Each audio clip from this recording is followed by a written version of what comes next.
Bienvenue dans ce guide technique sur le Dyson SV15. Nous sommes Kelatos Informática, experts en réparation technique. Nous récupérons votre appareil à domicile, réalisons un diagnostic gratuit et vous envoyons un devis avant toute réparation. Sans appel, sans déplacement. Nous sommes situés calle Joaquín María López 26, à Madrid. Pratique, transparent et professionnel. Lien dans la description. Si votre Dyson SV15 fait un bruit bizarre et n'aspire plus correctement, il est probable que le moteur soit en cause. Ce problème peut survenir à cause de l'accumulation de poussière ou de débris, ce qui peut entraîner une surchauffe et éventuellement une panne totale de l'appareil si cela n'est pas réparé à temps.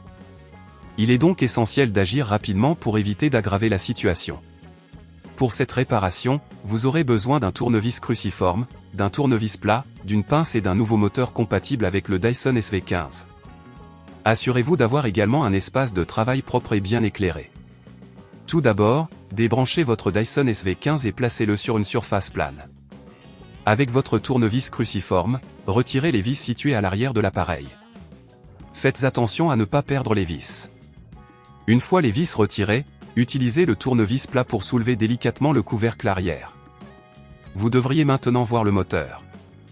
Pour localiser le moteur défectueux, écoutez attentivement le bruit que fait votre appareil. Si vous entendez un grincement ou un bruit de frottement, c'est probablement le moteur qui est endommagé. Pour l'extraire, déconnectez les câbles en prenant soin de noter le remplacement. À l'aide de votre pince, retirez les clips qui maintiennent le moteur en place. Une fois cela fait, tirez doucement le moteur vers vous. Remplacez-le par le nouveau moteur en veillant à bien reconnecter tous les câbles comme ils étaient. Assurez-vous que le moteur est bien fixé en remettant les clips en place. Pour refermer l'appareil, alignez le couvercle arrière et replacez les vis. Serrez-les fermement, mais sans forcer pour éviter d'endommager le plastique.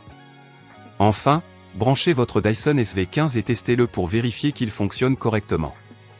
Si à ce stade cela vous semble trop complexe, n'oubliez pas que chez Kelatos nous récupérons votre appareil à domicile et nous vous le renvoyons réparé.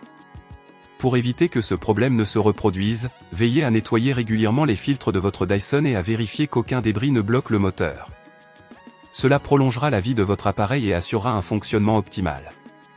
Si vous ne voulez pas risquer d'endommager votre appareil, chez Kelatos nous le récupérons, le réparons et le renvoyons à votre domicile dans toute la France.